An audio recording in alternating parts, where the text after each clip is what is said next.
तो वो जब होगी जब हम बाहर से सारा अटेंशन बंद कर दें, अंतर्मुख रवा, बाबा को याद करते रवा और स्थूल शरीर को, पुरानी दुनिया को भूला और सूक्ष्म शरीर में स्थित हुआ। इसके लिए बाहर की सारी दौड़ धूप बंद करी थी, नहीं तो योग की वो अवस्था हो ही नहीं सकती, बाजम बाज में क्यों होती। इसलिए ये 15-16 दिन यूं कही है कि बेशक अपना बिल्कुल बाहर तक बंद करके सिर्फ यो एक काम करो, सिर्फ पितर याद रहे, उनके गुण याद करो और अपनी सूक्ष्म अवस्था बनाओ, सूक्ष्म शरीर में आना जाना बनाओ। नहीं तो न्यू हो जाएगा, बाबू तो घेर में बैठा, हम घर बैठे, और बाबू का कि मैं देखे आना हो तो कि वो घर आवे कि हम घेर में जावा, तो सूक्ष्म वतन है अपना घेर, तो उड़े जान का प्रबंध करो, यानी सूक्ष्म शरीर में, सूक्ष्म देश में जाओ। जैसे संदेशियां गाँव हैं बाबा के पास, वो ट्रांस में जावे हैं, हम बुद्धि के द्वारा भी जा सकते हैं। बाबा का है असली तो बुद्धि का विमान है, बुद्धि को दिव्य बनाओ, इसके बिना नहीं हो सकता।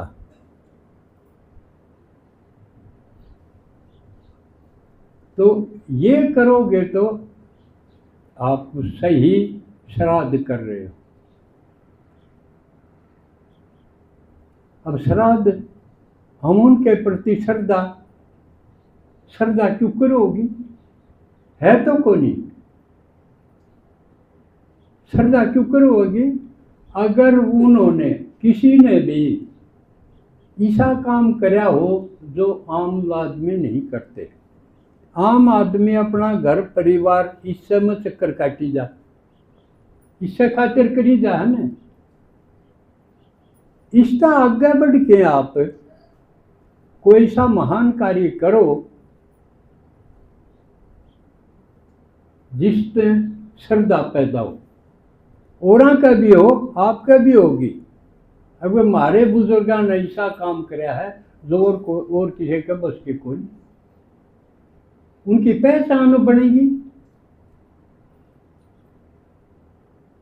किसी गांव में देखो पूछ हो जाए यार शीशर है, इसने क्या कहोगे सुंडाली शीशर, सुनी है ना,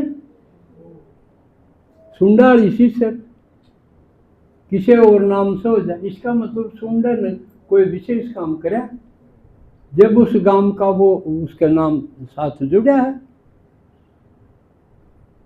तो न्यू अपना कोई विशेष करो, और हमारे लिए तो चांस है, भगवान साथ मददगार रहा है।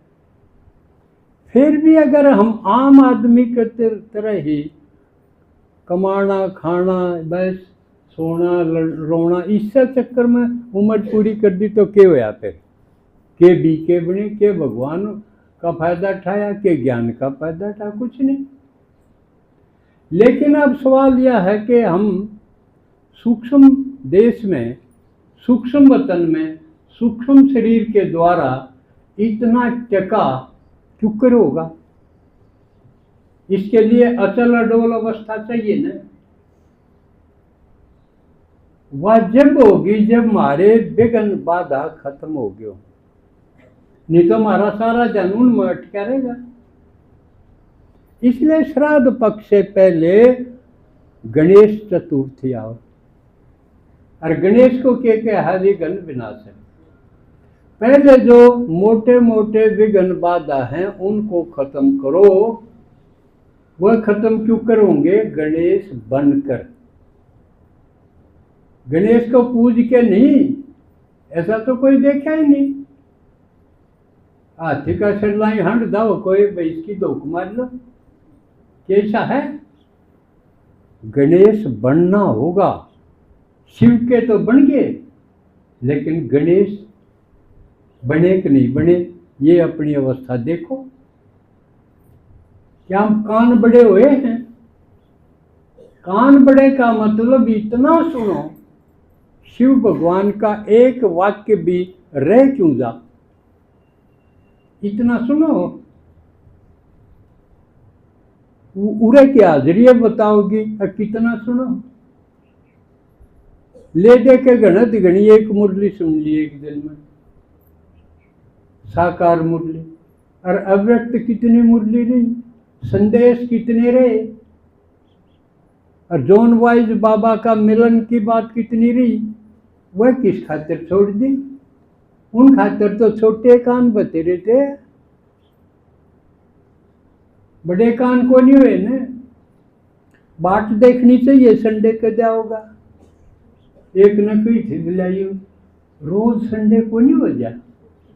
अच्छी लगन वाले की भाषा, अगर रोज ऐसा स्वाद आओ, इसी बढ़िया बढ़िया बात सुनने में। तो मुख्य बात गणेश बन की है खूब सुनना और अंतर्मुख होकर उनका मनन करना। जहां तक छोटी आंख और बड़ा सिर, तो वो वाइज हो जाएगा, एज वाइज एज एलिफेंट। समझ में आई। तो गणेश बनोगे तो आपकी घरेलू, सामाजिक और ये आर्थिक ये समस्याएं खत्म हो जाएंगी, सूर आ जाएगा अपने। गणेश नहीं बने तो यह अगली सीढ़ी है, उस खातिर फिर सूक्ष्म शरीर में, सूक्ष्म प्रदेश में हो नहीं जाया जा। उस खातिर तो निर्विघ्न होंगे जब एकांत प्रिय और एक बल एक भरोसा होंगे, जब आगे यात्रा बनेगी। समझ में आवा है ना। तो पहले अपनी घरेलू मोटी मोटी बातें गणेश बन के दूर करो, और गणेश बनने का मुख्य काम है सुनिए जाओ, सुनिए जाओ। सुनते सुनते आपके अंदर गूंजन लग जा सारा ज्ञान अंदर में। करो कि मैं लेकिन भीतर ये घूमी जा, ये होगी निरंतर अवस्था। ये आपका भीतर का चक्कर जो ज्ञान का घूमेगा, वो आपकी सारी समस्या न काट देगा, जो आपके बस की नहीं थी। तो ये कोई मुश्किल भी बात नहीं,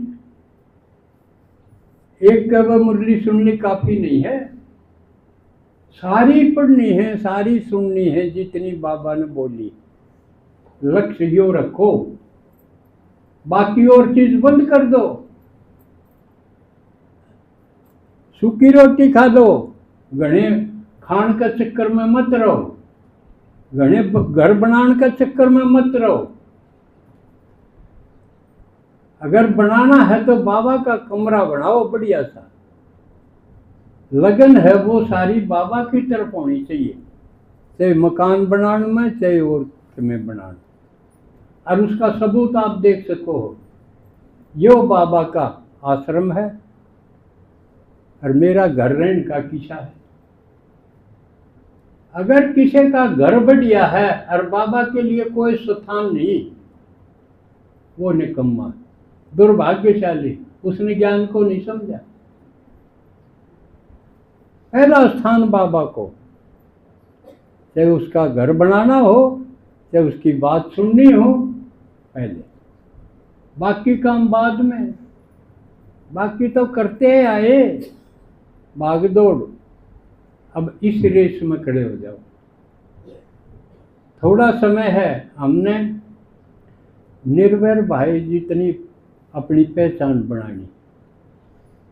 कितना सामने कितना बड़ा टास्क है। घने पीछा के पीछे बाबा कई बार मुरली में कहे, घने धन की जरूरत नहीं है, थोड़ा थोड़ा ये काम चलाऊ बतेरा, और उससे आप शांत रहोगे, आपके भोजन का रस बनेगा, सूखी रोटी का भी बनेगा। सारी भागदौड़ खत्म करके इस तरफ अपने आप को सूक्ष्म शरीर में स्थित करो, सूक्ष्म लोक में ले जाओ, वहां पितरों से मिलो। फिर देखो वो खुश होंगे, आपको दुआएं देंगे। अपना दुख दर्द है वो भूल जाएंगे, तब बात बनेगी। नहीं तो उनकी बद्दुआएं पीछा नहीं छोड़ेंगे, आप कुछ नहीं कर पाओगे, ऊपर अवस्था जावे ही को नहीं।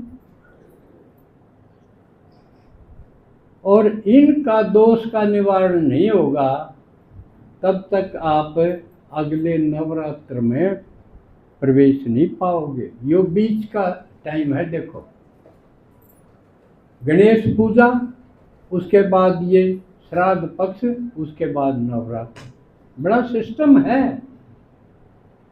नवीनता का अनुभव करोगे, आपके अंदर नई नई शक्तियां, नए नए गुण, नई नई बात इमर्ज होंगी, जैसे मेरे अंदर होंगी। मैं वो बात बताऊं जो किसी की सुनी हुई नहीं है। आप और सुन के देखो, वीडियो और भी सुन के देखो, ये कोई नहीं बताओगे। आपने सूक्ष्मीकरण करना है अपनी आत्मा का, और सूक्ष्म लोक के लिए तैयार होना पड़ेगा, जब पितरों से को तृप्त कर सकोगे। अब थोड़ा सा समय